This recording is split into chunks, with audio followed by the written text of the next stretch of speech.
2019 में देख रहे थे वो माहौल नहीं है और पूरी उम्मीद है कि हम सत्ता में वापसी कर रहे हैं। तो पार जो है, एक तो राजीव गांधी जी का रिकॉर्ड ये तोड़ना चाहते हैं जो ये जीवन में नहीं तोड़ पाएंगे, इनके आका नहीं तोड़ पाए तो ये क्या तोड़ पाएंगे।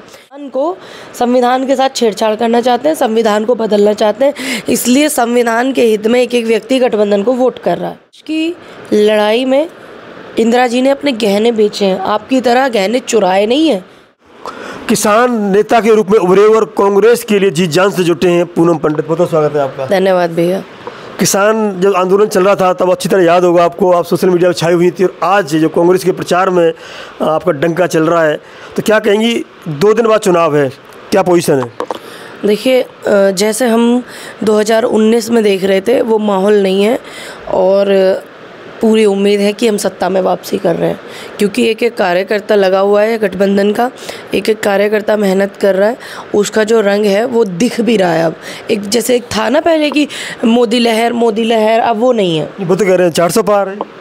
देखिए 400 पार का ये क्यों नारा लगा रहे हैं आप, इस पे समझिए, ये बहुत गंभीर विषय है। 400 पार जो है, एक तो राजीव गांधी जी का रिकॉर्ड ये तोड़ना चाहते हैं जो ये जीवन में नहीं तोड़ पाएंगे, इनके आका नहीं तोड़ पाए तो ये क्या तोड़ पाएंगे। दूसरी बात, ये 400 पार इसलिए कर रहे हैं कि हमारे भारत का जो संविधान है उसमें बदलाव करने के लिए 400 पार की ज़रूरत है, नहीं सरकार तो 273 पे बन जाती है। इसका मतलब ये संविधान के साथ छेड़छाड़ करना चाहते हैं, संविधान को बदलना चाहते हैं, इसलिए संविधान के हित में एक एक व्यक्ति गठबंधन को वोट कर रहा है। नहीं, वो तो कह रहे हैं कि मतलब कांग्रेस इस तरह का कर रही है। अगर कांग्रेस ऐसा करती तो 400 पार मंगलसूत्र बेच देगी, आपके पता नहीं क्या क्या बेच देगी, बांट देगी, औरों को बांट देगी। देखिए, इस देश की लड़ाई में इंदिरा जी ने अपने गहने बेचे हैं, आपकी तरह गहने चुराए नहीं हैं। आपने खुद कहा मैं घर से चुरा करके गहने भाग गया था, इस तरीके से गहने तो बचपन की बात है। बचपन में क्या इतना बचपना था, कितना बचपन था बताइए, जो चुरा के भाग गया कहीं और। 15-20 साल के तो हो गई ना, 40 साल भीख मांगी मैंने, 40 साल की उम्र तक मैंने भीख मांगी। ये कौन व्यक्ति बोल रहा है आप? ये देखिए, देश का एक जिम्मेदार व्यक्ति। लेकिन जनता तो जो भी गारंटी देते हैं मानती है ना। देखिए, जब मानती थी, सत्ता में परिवर्तन के लिए मानती है और ज़रूरी भी है। लोकतंत्र की खूबसूरती यही है कि आप सत्ता परिवर्तन करो। जब कांग्रेस 2014 में थी तो लोगों ने सत्ता परिवर्तन करके भाजपा को लेकर के आए, दूसरी बार भी भाजपा को लेकर के आए, क्योंकि 5 साल तो मैनेजमेंट में ही लग जाता है, तो 5 साल का और मौका दिया। लेकिन अब जनता जान गई है कि ये अपने गहने चुरा के तो भागा ही था, ये हमें हमारे गहने बेचने पर मजबूर करेगा, नौजवानों को नौकरी नहीं देगा, फिर वो अपनी माँ बाप के गहने लेकर के भागेंगे। तो ये माहौल है, वो लोग समझ गए हैं। वो कहते हैं कि 10 साल तुमने जो पुरानी गंदगी थी कांग्रेस की, इंफ्रास्ट्रक्चर खराब था, वो ठीक करने में लग गए, अब विकास तो आगे करेंगे हम। अच्छा, क्या गंदगी थी? IIMT बनाया, गंदगी थी। देश को इतने गाँव में सरकारी स्कूल दिए, वो गंदगी थी। इसरो दिया, जिससे आप जो है रॉकेट उड़ा रहे हैं और मोदी चिल्ला रहे हैं, वो गंदगी थी। वो किसने दिया, किसकी देन है? वो नेहरू जी की देन है। और देश में जो है संविधान को स्थापित किया, ये गंदगी थी क्या? देश में नौजवान बेटियों को 33% की भागीदारी जो है राजनीति में दी है, उनका अधिकार राजनीति में दिया है, ये गंदगी है क्या? आप बताइए। वो तो कहते हैं पहले कानून व्यवस्था इतनी बेकार थी कि बहन बेटियां निकल भी नहीं सकती थी घर से, किंतु आज सुरक्षित हैं वो। आप गाजियाबाद में बैठे हुए हैं, गाजियाबाद में 4 दिन पहले 4 साल की बेटी का खिमावती गांव में मुरादनगर विधानसभा में बलात्कार होकर हत्या हो गई। कैसी सुरक्षा फिर आपकी? 2 बेटियों को आपके शासन में नंगा परेड कराया गया, हजारों की भीड़ में आंखें झुक गई थी जब पत्रकार इंटरव्यू कर रहे थे। पत्रकार इंटरव्यू ठीक से नहीं कर पा रहे थे। इस मुद्दे पर आपने भी बहुत इंटरव्यू लिए होंगे, मेरे जैसी बेटियों के इंटरव्यू लिए होंगे, ठीक से आप निगाह नहीं मिला पा रहे थे। तो ये बेटियां सुरक्षित हैं आपकी? आप बेटियों के बलात्कार हो जाते हैं, बेटियों को ही मरवा देते हैं। कांग्रेस की सरकार में 2014 में लास्ट मोमेंट पे जब बलात्कार हुआ था निर्भया वाला और उसकी हत्या हो गई थी, उसको इलाज के लिए विदेश भेजा गया था। उसके 4 दोषियों को फांसी की सज़ा सुनाई थी मनमोहन सिंह सरकार में, और फांसी अब हुई है उनको। फांसी की सज़ा मनमोहन सिंह सरकार में सुनाई थी। ये हुआ कांग्रेस के राज में। मीनाक्षी वाल्मीकि को आप बेड तक मुहैया नहीं करा रहे थे, कह रहे थे कि एम्स में बेड खाली नहीं है, और एक छींक आ जाए किसी सांसद को, पूरा अस्पताल खाली आप करा देते हो। ये तो बैकग्राउंड की बातें हैं कि जनता आज बात कर रही है 2 चीज़ें, मोदी की गारंटी और राहुल गांधी की न्याय यात्रा। देखिए, न्याय यात्रा जो है, वो न्याय यात्रा का जो शब्द है ना, वो अकेले हमने नहीं दिया है। न्याय यात्रा का शब्द, वो पिछली भारत जोड़ो यात्रा जो थी, उससे निकल कर के लोगों ने न्याय मांगा। कि हमें इस सरकार से न्याय दिलाओ, तो वो न्याय शब्द जो है लोगों का शब्द है, जनता का शब्द है, तो वही न्याय चलेगा। 400 पार नहीं चलेगा। 400 पार क्यों चलेगा? क्योंकि आपने इस देश में जितनी सरकारी संस्थाएं थी उनका दुरुपयोग किया, सरकारी संस्थाओं को आपने बेचा, नौजवान युवाओं को आत्महत्या करने पे मजबूर किया, 700-800 किसानों की शहादत हुई।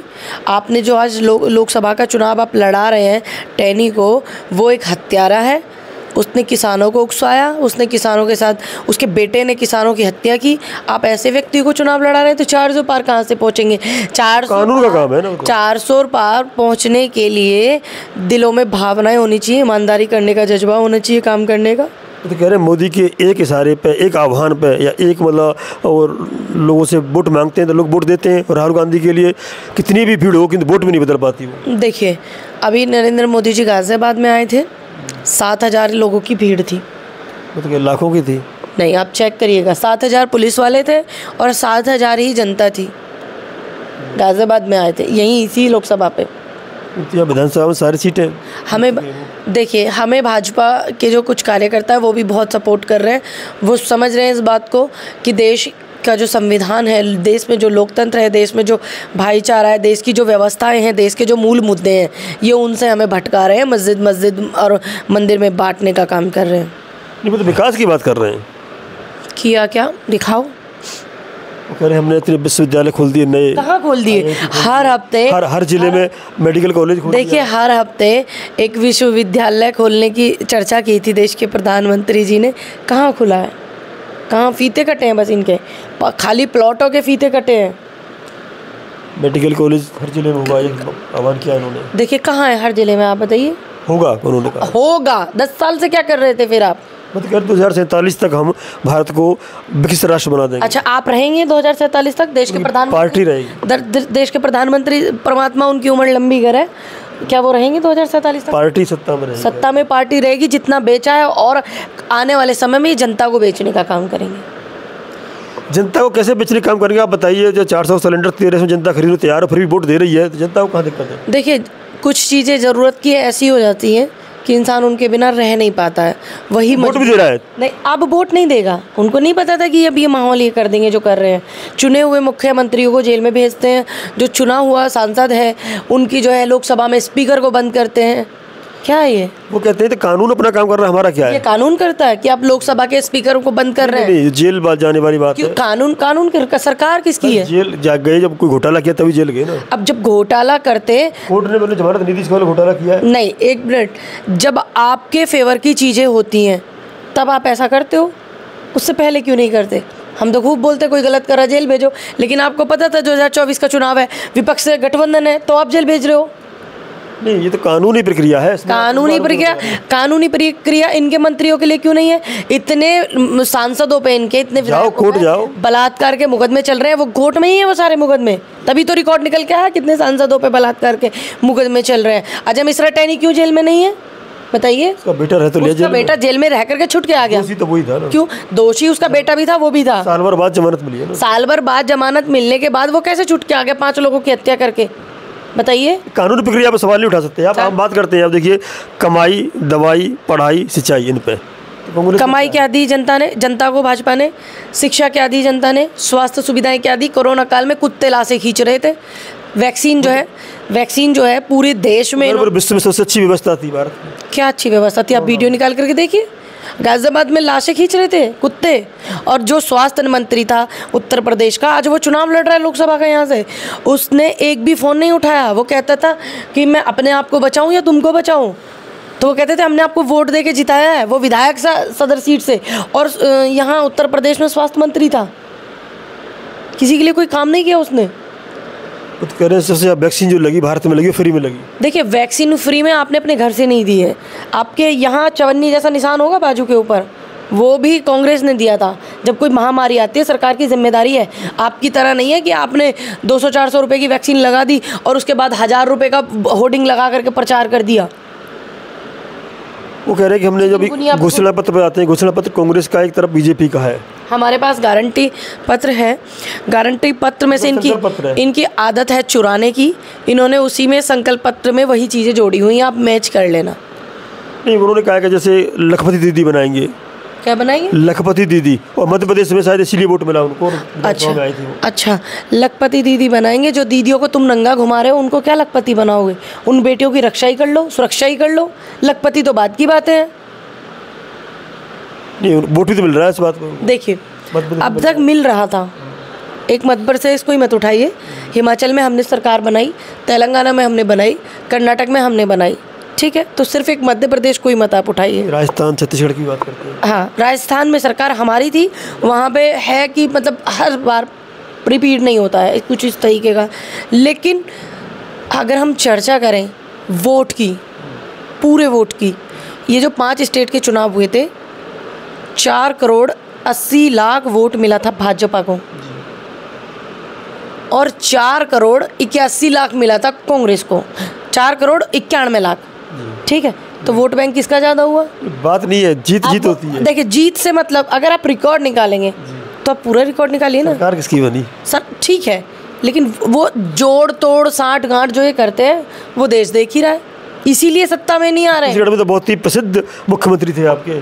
देखिए, हमारे मुख्यमंत्री ने वहाँ बहुत काम किया और हमारे स्टेट में जहाँ जहाँ सरकार है आज भी, वहाँ पे आज भी सिलेंडर 500 का मिलता है। जनता वोट क्यों नहीं देती फिर? सत्ता हमेशा से केंद्र में सत्ता का परिवर्तन होना एक जनता का मोटिव रहता है और होना भी चाहिए, नहीं तो काबिज हो जाते हैं लोग, तो फिर वो तानाशाह दिखाएंगे, चाहे कोई भी व्यक्ति है। सत्ता परिवर्तन जरूरी है। सत्ता परिवर्तन जरूरी है, तो क्या लगेगा 24 में? 24 में कांग्रेस और इंडिया गठबंधन की सरकार बन रही है। इंडिया गठबंधन प्रधानमंत्री इस देश को दे रहा है। राहुल गांधी कहते हैं कि 400 पार तो बहुत बड़ी बात है, 180 और 160 ही रह जाएंगे, ऐसा कुछ? देखिए, राहुल गांधी जो कहते हैं उनकी बात में एक दम है, क्योंकि जब उन्होंने कोरोना काल की बात करी थी वो भी सत्य हुआ, ठीक है? जब उन्होंने भूमि अधिग्रहण बिल की बात की, जो ये बिल आए थे 3 काले, तो कोई उनकी बात पे विश्वास नहीं कर रहा था। लेकिन बाद में इस देश के सबसे बड़ा आंदोलन हुआ, आज़ादी के बाद से सबसे बड़ा आंदोलन इस देश में हुआ, फिर सब कह रहे थे राहुल गांधी सही कह रहे हैं, ठीक है? पीछे के दरवाजे से ये बिल लेकर के आए। उसके बाद में ये ऑर्डिनेंस फैक्ट्री वाला मामला, जो ये ऑर्डिनेंसों को प्राइवेटाइजेशन कर रहे थे, वो भी राहुल गांधी जी ने बोला था, ठीक? राहुल गांधी अब बोल रहे हैं कि ये संविधान को बदलेंगे, तो बिल्कुल बदलेंगे। आप देखिए कितने सारे बयान संसद में राहुल गांधी ने दिए, सच हुए हैं वो। नहीं, किसान आंदोलन की बात करते हैं। आप बड़ी बढ़ चढ़ के हिस्सा लिया था किसान आंदोलन के बाद में। यूपी इलेक्शन में बीजेपी जीत गई थी फिर भी। देखिए, उसमें हमारे जो किसान नेता हैं जिन्होंने मलाई खाने का काम किया था, उन्होंने एक भी किसान महापंचायत सत्ताधारी पार्टी के विपक्ष में बैठ करके नहीं की थी। उन्होंने सरकार को इंटरनल सपोर्ट किया था और जनता के साथ में धोखा किया था। ये कारण उसका, जनता ने उन नेताओं पे भरोसा किया था। कुछ किसान नेता हमारे यूपी के जो थे वो बिक करके बैठ गए थे। कोई सिक्योरिटी लेके बैठ गया था Z+ की, Y+ की, कोई ज़मीन पेट्रोल पंप लेकर के बैठ गया था, कोई काम लेकर के रोड बनाने के काम लेकर के बैठ गया था। इसलिए जनता के साथ धोखा हुआ था। तो इसलिए जनता ध्यान रखे, 2022 में सरकार के विरुद्ध किसने पंचायतें की, किसने प्रचार किया, आप इस चीज़ को ध्यान रखना। लोकसभा चुनाव 2024 में गाजियाबाद पे आते हैं, क्या पोजीशन है? 2 दिन रह गए चुनाव में। देखिए, 12 बजे डॉली सांसद बन रही हैं, आप सभी आइएगा ज़रूर, जश्न का दिन होगा। वो कह रहे हैं 11 बजे बन रहे हैं हम लोग। चलिए, कोई बात नहीं, देखते हैं। आप क्या आह्वान करेंगी? 2 तरह के वोट होते हैं, करीब यहाँ 30 लाख की वोटिंग है गाजियाबाद में, और युवा और जो लास्ट मोमेंट में डिसाइड करता है वोट, उनकी तादाद करीब 10% होती है। तो 2 से 2.5 लाख युवा है यहाँ पे, और 2 से 2.5 लाख के करीब वो वोट है जो बिल्कुल लास्ट मोमेंट में डिसाइड करता है कि अभी हम मतलब किसको डालें वोट। सबसे पहले युवाओं के लिए क्या कहेंगे आप? 2.5 लाख है। मैं यही कहूँगी युवाओं के लिए कि जो अग्निपथ से बहुत युवाओं ने आत्महत्या की, 30 लाख पद खाली हैं आपके, वो भरेगी कांग्रेस की सरकार। और कांग्रेस की सरकार छोड़िए, आपकी सांसद इतनी मजबूत होगी यहाँ से, वो आपकी जिम्मेदारी को उठाएगी। और जो पिछले दिनों हुआ है इस देश में, 2 करोड़ रोज़गार देंगे, उसी को रिपीट कर रहे हैं सत्ता के लोग, उसी को रिपीट कर रहे हैं प्रधानमंत्री जी। तो आप उन चीज़ों पर ध्यान रखें कि उन्होंने अभी तक नहीं दिए, 10 साल हो गए उनको। तो आप गठबंधन को वोट दें, गठबंधन को जिताने का काम करें और गठबंधन से आपके मुद्दे उठाने की जिम्मेदारी हमारी है। हम गठबंधन में हैं, हम विपक्ष में हैं, जब हम सत्ता में होंगे जिस तरीके से आज मुखर होकर बोल रहे हैं, आपकी आवाज़ को सरकार आने के बाद भी आपकी आवाज़ सबसे पहली आवाज़ होगी। ये जो पहली बार वोट डालने युवाओं के लिए है आपकी, आप अपना पहला वोट है उसको ख़राब मत कीजिएगा। हम भी बड़े उत्साहित थे जब हमारा पहला वोट आया कि हम प्रधानमंत्री नरेंद्र मोदी को वोट देंगे, क्योंकि वो 2 करोड़ रोज़गार दे रहे हैं, 15 लाख खाते में दे रहे हैं। अब फिर से उनका वही जुमला चल रहा है। आप अपने वोट को ख़राब ना करें, आप अपने वोट को इस देश के हित में गठबंधन को वोट दें। दूसरा जो है करीब इतने ही 10% वोट है और दोनों ओवरलैपिंग करें तो करीब 3.5 लाख वोट बैठता है। तो लास्ट मोमेंट में करेंगे ये युवा, और जो बिल्कुल लास्ट मोमेंट किसको दे किसको ना दे निर्णय लेते हैं, वो निर्णय कैसे ले, राष्ट्र हित में ले, उनके लिए क्या संदेश? देखिए, सबसे पहले आप निर्णय राष्ट्र हित में लीजिए, देश के हित में। देश की सभी संस्थाओं को ख़राब करने का काम किया सरकार ने। देश पे जब 2014 में 70 लाख का कर्जा था, आई थिंक आज 156 करीब कर्जा था हमारे देश पर, और आज जो है 175 लाख, 1.5 के करीब, इतने ही नहीं 170-75 के करीब जो है, लाख के करीब कर्जा देश पर है। हमारे देश को एक कर्जबंद बना रहे हैं। इसलिए आप देश हित में वोट कीजिए। संविधान की ये सुन नहीं रहे हैं, संविधान को बदलने के चक्कर में, संविधान को ख़त्म करने के चक्कर में। इंटरनली तो ये ख़त्म कर ही चुके हैं, आप देख रहे हैं कहाँ इतनी संविधान की चलती है। तो इसलिए आप राष्ट्र हित में वोट करें, इंडिया गठबंधन को वोट करें, राष्ट्र हित में वोट करें, इंडिया गठबंधन को वोट करें। ये पुनः पंडित की अपील है। और युवा वोटरों के लिए जो पहली बार वोट करेंगे और उनके लिए जो लास्ट मोमेंट में डिसाइड करते हैं किसको वोट डालें। तो बहुत बहुत धन्यवाद पुनः पंडित हमारे साथ जुड़ने के लिए। थैंक यू भैया। द पिलर के लिए मैं राजवीर सोलंकी। जय हिंद, जय भारत।